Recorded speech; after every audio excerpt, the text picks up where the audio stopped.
મજામાં? બસ જો આજે અમારો રત્નાગીરીનો છેલ્લો દિવસ છે અને આજે અમારે આખી રાત અહીંયા રોકાવાનું છે. તો બસ જો મંદિરે અમે પહોંચી ગયા છીએ અને આજે સખત ભીડ છે અત્યારે. બસ દર્શન કરવા જવું છે પણ રાહ જોઈએ છે થોડી અને આરતીમાં પછી બેસી જઈએ ફટાફટ દર્શન કરીને. તો હાય, બસ અમે હમણાં જ પહોંચ્યા છીએ. અત્યારે વાગ્યા છે સાંજના 7:30 અને બસ આરતીનો સમય થવાની તૈયારી છે. પહેલાં વિચારીએ છીએ ફટાફટ દર્શન કરી લઈએ પણ થોડી ભીડ ઓછી થાય તો શાંતિથી દર્શન કરવા મળે એટલે બેઠા છીએ અહીંયા. આજે અમારો છેલ્લો છે દિવસ. અહીંયા મેળાનો પણ છેલ્લો દિવસ છે. 14મી રાત આજે અમારે અહીંયા આખો જ રાત રોકાવાનું હોય છે અને કાલે સવારે અમે લોકો માતાજી ગરબો લઈને આવશે. એ પછી પહેલાં મુહૂર્ત, સારું મુહૂર્ત પહેલું જે હશે ને એમાં માતાજી ગરબો લઈને આવશે અને બસ એ ગરબાના દર્શન કરીને પછી અમે અહીંયાથી નીકળી શકીશું. એવી વર્ષોથી પરંપરા છે, રિવાજ છે પપ્પા લોકો તરફથી. તો બસ અમે લોકો અહીંયા આવ્યા છીએ એ રીતે. તો આજે આખી રાત અહીંયા રોકાવાનું છે. હમણાં આખું અમારું ફેમિલી આવી જશે, બધું કુટુંબના બધા જ વ્યક્તિઓ અને બધા અહીંયા જગ્યા રોકી લેશે. આપું બેટા, આપણે સાથે જ મંદિરમાં દર્શન કરવા જઈએ ને. શું તો અહીંયા હા અહીંયા બધા જીકરીતના કઝિન બધા ધીમે ધીમે આવવાના સ્ટાર્ટ થઈ ગયા છે. હેલો, હાય, અહીં જાઓ. હજી તો બધા ઢગલો આવશે હમણાં.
ફ્રેન્ડ્સ, અહીંયા ટોટલી આજે અમારું ફૂલ ફેમિલી પહોંચી ગયું છે. આ બધા મારા ભાઈઓ છે. આ મોટો નાનો કઝિન ભાઈ જે ભાગી રહ્યો છે વિડીયોથી, આ છે એનો ભાઈ, બીજા નંબરના ફોઈનો આ સુનીત. અહીંયા બધા ફોઈઓ આજે આવ્યા છે. મારા 3 ફોઈઓ આજે આવ્યા છે. જો આ મોટા ફોઈ છે, કાકી, પેલા બીજા ફોઈ, આ નાના ફોઈ છે, મમ્મી, આ કિશનભાઈ, આ મારા કાકાનો દીકરો છે, આ બાજુમાં જીજાજી અને બધા છોકરાઓ. બસ હવે અહીંયા જમવાનું લઈને આવ્યા છીએ. આ લોકો શું કરે છે? ખસતો છે ને. આ 4 જણા કેમ શાંતિથી બેસી રહ્યા છે?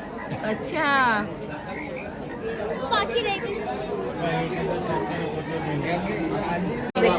દેખો ફ્રેન્ડ્સ, બહુ જોરસો પછી અમે આ રીતે આટલા બધા ભેગા થયા છીએ. કેમ કે કઝિન બધા આ રાત્રે તો બધા અહીંયા મોસ્ટ ઓફ હોઈએ જ છીએ આખી રાત અને બધા ઘણા ટાઈમ પછી ભેગા થયા છે એટલે બહુ મજા આવે છે આજે. અને આજે સખત મેળામાં ભીડ છે કેમ કે બહુ વર્ષ પછી આજે વરસાદ નથી પડ્યો.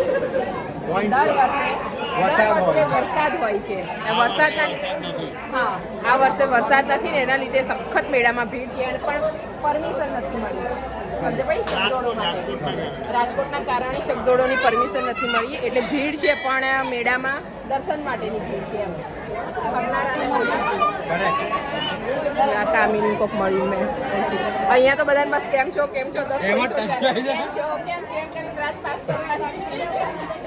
બધા એટલા બધા ઓળખીતા મળે છે ને અહીંયા અમને લોકોને એટલે બસ અડધો ટાઈમ પાસ તો એમ જ થઈ જાય છે. આ અમારો દર વર્ષનો આટો છે અમારો. આ મંદિરની સામે એક્ઝેક્ટ આ મંદિર છે અને મંદિરની સામે ફિક્સ જ જગ્યા છે અમારા લોકોની બેસવાની.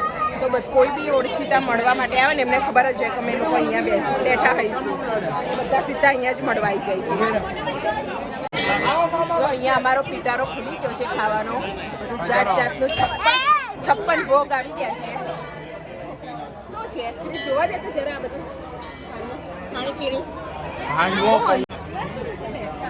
શું બનાવી લાયા કાકી? હાંડવો જોરદાર. આ બાજુ ચા હાંડવો ને બટેકા પૌવા આ બધા પોઈઓ હા કાકી આપી દો આ બધા કઝિન ભાઈઓ જીજાજી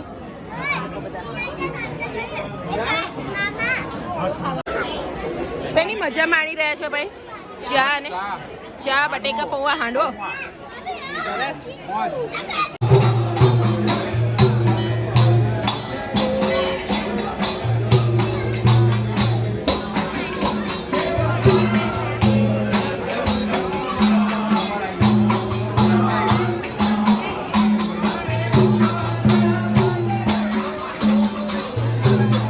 મેળામાં ફરવા જવાની તૈયારી થઈ રહી છે જો એક બાજુમાં ભવાઈ સ્ટાર્ટ થઈ ગઈ છે અહીંયા આ બાજુમાં અને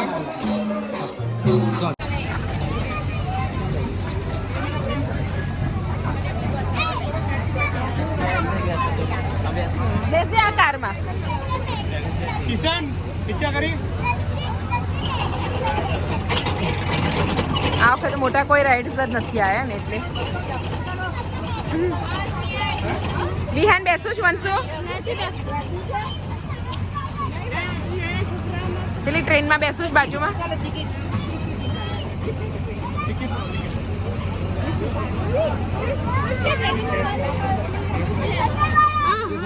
પેલે આ સામે છે હોડી જેવું આખા મેળામાં જ રાતના 1 વાગે તમે લોકો નીચે આવ્યા છો બધું ખાલી થઈ ગઈ પબ્લિક જો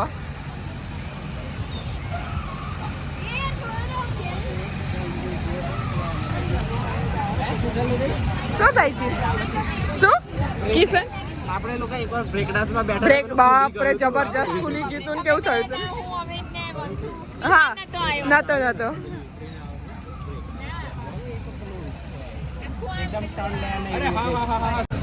આ મેળામાં તો અમે જે એન્જોય કિશન કરતા હતા એટલું તો આ લોકોને જોવાય નથી મળતું કેમ કે આપણી વખત તો કેટલી બધી રાઇડ્સ આવતી હતી આમ એક આમ જોરદાર વાળી અને આઈને પહેલા તો અમે નીચે આટો મારી જઈએ કે કઈ નવી રાઇડ્સ આવી છે ને કિશન 11 દિવસ આટો મારી એ દિવસ હા કે શું નવું આવ્યું છે દર વખતે એમ પણ આ વખત તો પરમિશનના લીધે કઈ મોટી રાઇડ્સ તો કઈ આવી છે નહીં પણ નાના છોકરાઓનું હા એટલે કે મેળામાં મજા નહીં હતી ને આપણા વખત તો જે જાતનું કુંજ વસ્તુ આવે ને એટલી ફાઇન વસ્તુઓ મેળામાં આવે જોવા મળે એક માણસના 6 ટુકડા પેલા આખી રાત આપણે બેઠા હોય ને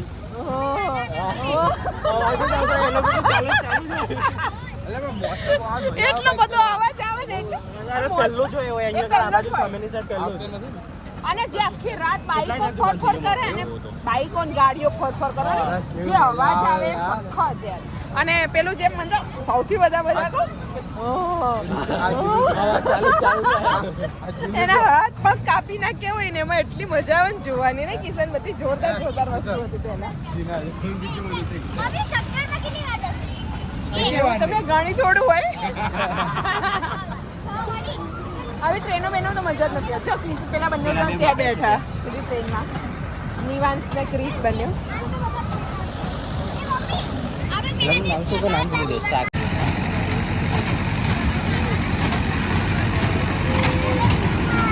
હાય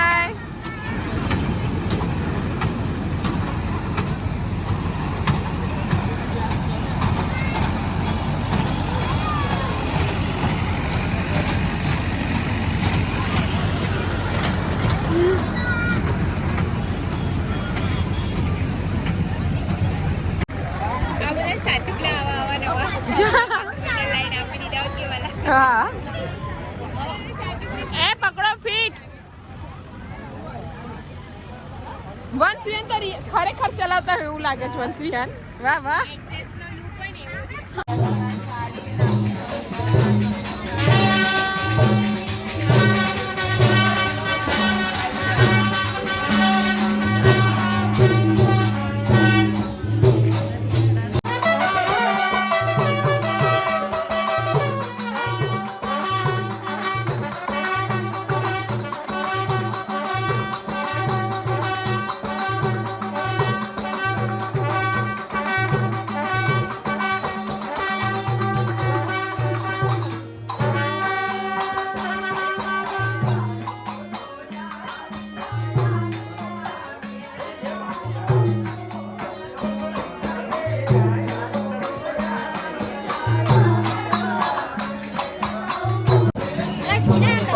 રાતનો 1:30 વાગ્યો છે તે છતાં છોકરાઓનો ઊંઘ છે સેજી.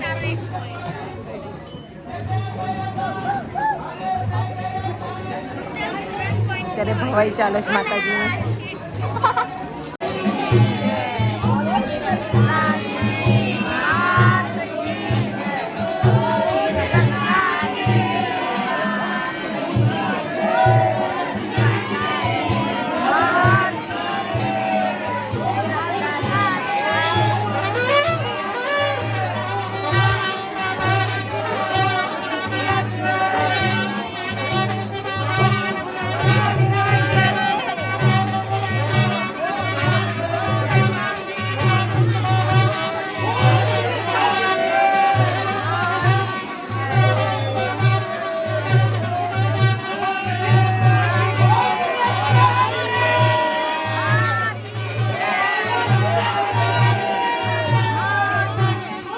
અત્યારે વાગ્યા છે સવારના 6:15 અને બસ મસ્ત માતાજીના દર્શન થઈ ગયા. આખી રાત અહીંયા રોકાયા અને બસ અત્યારે ગરબો આવી ગયો છે માતાજીનો અને બધા ઘરે જઈ રહ્યા છીએ.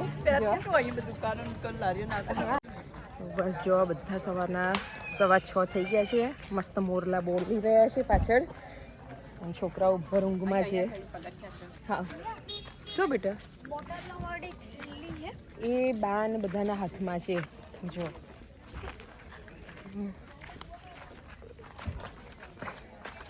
મસ્ત ગુલાબી ગુલાબી ઠંડક છે સવારની અને છોકરાઓ ભર ઊંઘમાં છે. Bye bye. ચલો બાય. જય માતાજી. જય શ્રી કૃષ્ણ. ચલો કુંજભાઈ મળીએ અમદાવાદ સીધા આપણે બરાબર. જો બધા જ અહીંયા જય શ્રી કૃષ્ણ કહી રહ્યા છે. પૂજન જય માતાજી. જય માતાજી કાકી. આવીશું શાંતિથી પછી આવીશું. હા તો ફ્રેન્ડ્સ જો અમે સવારે 7:15 આજે રત્નાગીરીથી આવી ગયા. આખી રાતનો ઉજાગરો હતો અને બસ અત્યારે આવીને બધા એટલા થાકીને લોટપોટ થઈ ગયા હતા કેમ કે આખી રાતનો ઉજાગરો હતો અને ક્યાંય ત્યાં એવી ખાલી આમ બેસવાની જગ્યા બાકી સુવા કરવાની એવી કોઈ વ્યવસ્થા નહીં કે તમે આડા બી વળી શકો. એટલે આખી રાત બધા બેઠા બેઠા એટલા થાકી ગયા હતા અને સવારે માતાજી વહેલા મુહૂર્ત કે છે 4 વાગ્યાનું છે. પછી 6 વાગે માતાજી માથે ગરબો લઈને આવ્યા હતા. એ ગરબાના દર્શન થાય પછી જ અમારે ત્યાંથી નીકળવાનું હોય. તો બસ એ ગરબાના દર્શન કરવા માટે આખી રાત ત્યાં બેસી રહેવાનું હોય. તો અમે લોકો આખી રાત ત્યાં બેસી રહ્યા હતા અને સવારે બહુ સરસ દર્શન થઈ ગયા. પછી અહીંયા ઘરે આવવા માટે નીકળ્યા. પણ મેઇન સમય જે થયો ને માતાજી ગરબો લઈને આવવાનો ટાઈમ થયો અને ત્યાં નાના નાના ગામડાઓમાં કેવું થોડી વારે એ લાઇટ જતું રહેતું હોય તો લાઇટ જતું રહ્યું. તો મસ્ત માતાજી ગરબો લઈને માથે આવીને લાઇટ જતું રહ્યું નહીં. તો બસ ફ્લેશ લાઇટથી ને પેલું શું કહેવાય ટોર્ચ ને આ બધી વસ્તુથી એ જે વિધિ હોય એ પતાવી. પણ બહુ સરસ રીતે બધાને દર્શન થયા અને બહુ મજા આવી ગઈ અને બહુ મસ્ત દર્શન થયા. એ દર્શન માતાજીના દર્શન કરવા માટે જ અત્યાર સુધી અમે આખી રાત બેસી રહેતા હોય. અત્યારે વાગી ગયા છે 12 પણ આઈને બધા જ સૂઈ ગયા હતા. 7:15 ઘરે આવ્યા ને પછી બધા સૂઈ ગયા હતા. એટલા થાકીને લોટપોટ થઈ ગયા હતા નહીં વાંચો. જ્યાં કોઈ કશું જોવા જ નથી રહ્યું. ફટાફટ હાથ પગ ધોઈ ધોઈ જ્યાં પીલો મળે ને એમ લઈ નીચે સૂઈ ગયા છે ને સીધા. હા સોફા ઉપર ને જ્યાં જગ્યા મળી ત્યાં. બસ અત્યારે 12 વાગ્યા છે તો અત્યારે કોઈને રસોઈ બનાવવાની તો તાકાત છે નહીં. પણ બસ હવે બધાએ ફ્રેશ થઈ ગયા છીએ. હવે ગરમા ગરમ અમારા ખેડા જિલ્લામાં છે ને સૌથી ફેમસ ને ગરમા ગરમ જો કોઈ નાસ્તો હોય ને તો મિક્સ ભજીયા. તો આજે શું ભાવે બોલ શું મળે અહીંયા ફેમસ? મિક્સ ભજીયા. હા તો બસ પપ્પા લોકો લેવા ગયા છે અમે લોકો બસ રેડી થઈ જઈએ એટલે ગરમા ગરમ ચા અને ભજીયા. આજે નાસ્તો નહીં ધરાઈને જમવામાં જ ભજીયા છે તો બસ લેવા ગયા છે એટલે ને. તો બસ ચલો હવે અમે હા અને એમ બી આવ્યા પછી હજી અમે પફ ને બધું બહુ ખાઈ લીધું. અમારે અહીંયા પફ બહુ ફેમસ પફ અહીંના જેવા પફ ક્યાંય નડિયાદ ને કઠલાલ કપડવંજ આ 3 જગ્યા સિવાય બીજે ક્યાંય આટલા મસ્ત પફ ના મળે અને ભજીયા બી ક્યાંય ના મળે. તો આજે અમદાવાદમાં તો આવા ક્યાંય ભજીયા જ નથી મળતા નહીં બનશું. તો બસ ચલો આપણે એને ગરમા ગરમ નાસ્તો કરી લઈએ નાનું લોકો આવે એટલે. વાવ ચા કાલે જે બતાવતા હતા ને પપ્પા એ જ જગ્યાએથી. ચલો ભાઈ સામાન ગોઠવી દો ફટાફટ. ફાઇનલી ઘરે બહુ એન્જોય કરી લીધું. તો જવું તો પડશે ને, મજા કરો. બહુ મજા કરી લીધી 5 દિવસ. શું બગા એ તો પહેલાં એની માટે આવે છે. તો બધો સામાન પેક થઈ ગયો છે ભાઈ આટલા દિવસનો. થઈ ગયું બધું આવી ગયું. વંશુ રેડી? જે વધતું હોય બધું પાછું લઈને જવું પડે ને, તો અહીંયા હવે ખબર નહીં 7-8 મહિને કે ક્યારે પાછું આવવાનું થાય. તો કોઈ બી વસ્તુ રહી જાય તો બગડી જાય કે બધું ટેન્શન રહે, એટલે પાછું વધે બધું પાછું લઈ જવું પડે. કરિયાણું કે આમ લોટ છે, એવી બધી વસ્તુ, ઘી ગોળ એવી બધી વસ્તુ. તો એ બધું પેક થઈ ગયું છે. જો પાછું રોજ ટાઈમ જતા હોય તો આટલો સામાન પાછું હોય. તમારી અગરબત્તી તમારી તપેલી આ બેગમાં હતી. આમાં હા, અમારું આખું અલગ જ છે, તમારું એમાં છે. બોક્સ હશે 3 જો. બસ ચલો ઘરે જવા માટે રેડી. બસ ફ્રેન્ડ્સ, જો અત્યારે વાગ્યા છે રાતના 9:30 અને અત્યારે જસ્ટ અમે ઘરે આવ્યા પછી રસોઈ બનાવી. થોડું ઘણું હું 1-2 પ્લાન્ટ લઈને આવી હતી, તો પ્લાન્ટ બી વાવ્યા અને બસ એ પછી રસોઈ કરી, જમ્યા, ફ્રી થયા અને એમ કરતાં અત્યારે વાગી ગયા છે 9:30 અને બસ હવે કાલ રાતનો જબરજસ્ત ઉજાગરો છે. બપોરે સવારે સરખું આખો દિવસ ઊંઘ્યા જ નથી, તો હવે ઊંઘ બી સખત ચડી છે. તો વિચારીએ છીએ હવે જલ્દી ફટાફટ સૂઈ જઈએ, કેમ કે હવે કાલથી રૂટીન સ્ટાર્ટ. ઘરે આવી ગયા એટલે છોકરાઓને સ્કૂલે બી જવાનું હોય અને બધું જ કાલથી સ્ટાર્ટ થઈ જશે. તો બસ એના માટે છે. બાકી બહુ સરસ પ્રોગ્રામ રહ્યો અમારો અને 5 દિવસ ક્યાં નીકળી ગયા, ના 4 દિવસ, સોરી 4 દિવસ ક્યાં નીકળી ગયા કંઈ ખબર જ ના પડી. પણ બહુ બધા રિલેટિવ્સને ને બધા અમારા કુટુંબના ને બધા ઘણા બધાને એટલા બધા લોકોને મળીશું હું 5-4 દિવસમાં સખત. એમાં ઘણા વચ્ચે વિડીયો બી નથી ઉતારાયા કે કંઈ નહીં, પણ મસ્ત ફૂલ એન્જોય કર્યું અને મજા કરી. તો બસ ચલો આજનો વ્લોગ ગમ્યો હોય તો લાઈક કરજો, કમેન્ટ કરજો અને મારી ચેનલને સબસ્ક્રાઈબ કરવાનું ભૂલતા નહીં. બાય, ગુડ નાઇટ, જય શ્રી કૃષ્ણ.